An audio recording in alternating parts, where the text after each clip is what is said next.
बेंगलोर की चकाचौंध भरी सड़कों के बीच एक ऐसी दहशत भरी कहानी प्रचलित थी जो रात के अंधेरे में सुनते ही रूह कंपा देती थी।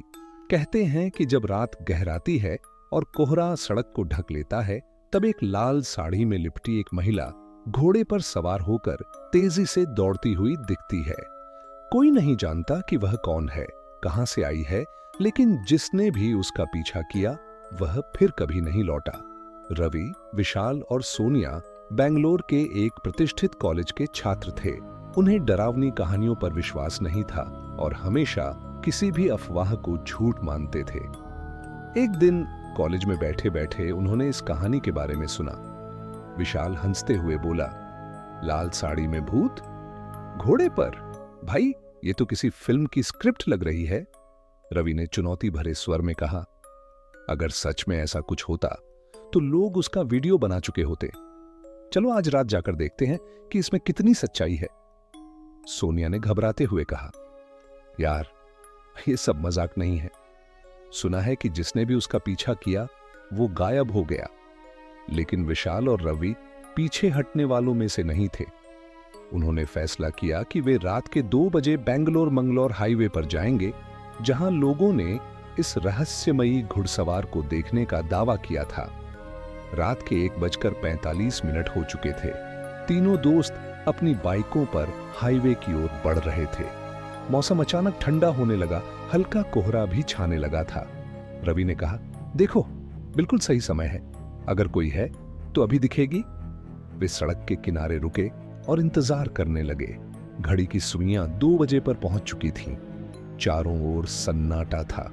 सड़क पूरी तरह सुनसान थी और फिर एक हल्की सी आवाज आई, घोड़े के टापों की आवाज। विशाल ने चौंक कर सड़क की ओर देखा। तुम लोगों ने भी सुना? सोनिया ने कांपते हुए कहा, हां, लेकिन यह सच कैसे हो सकता है?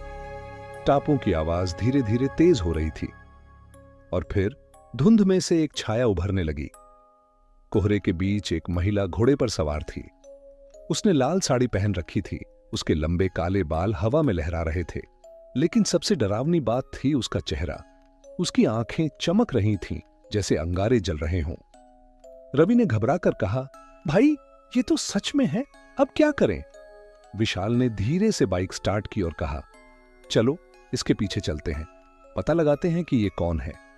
वे तीनों अपनी बाइकों पर उसकी दिशा में भागे, लेकिन जैसे ही उन्होंने गति बढ़ाई, वह महिला और तेज भागने लगी।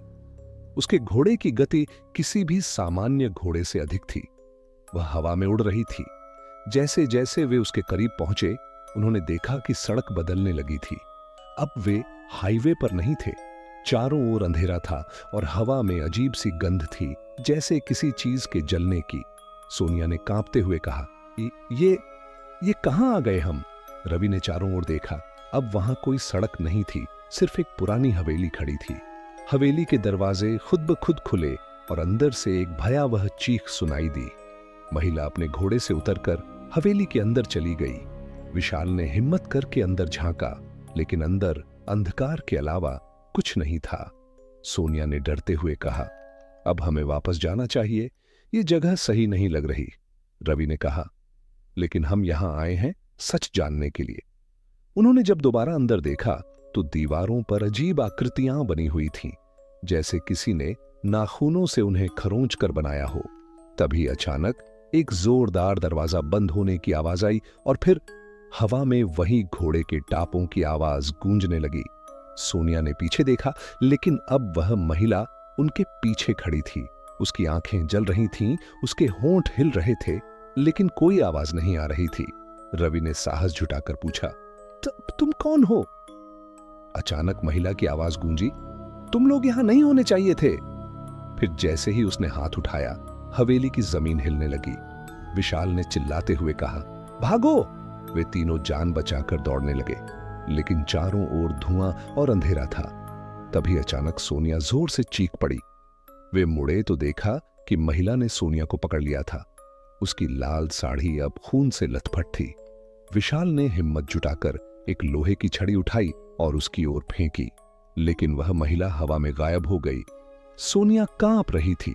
वे किसी तरह भागकर अपनी बाइक तक पहुंचे और हाईवे की ओर वापस दौड़ पड़े। सुबह होने तक वे शहर पहुंच चुके थे, लेकिन उनके कानों में अब भी घोड़े के टापों की आवाज गूंज रही थी।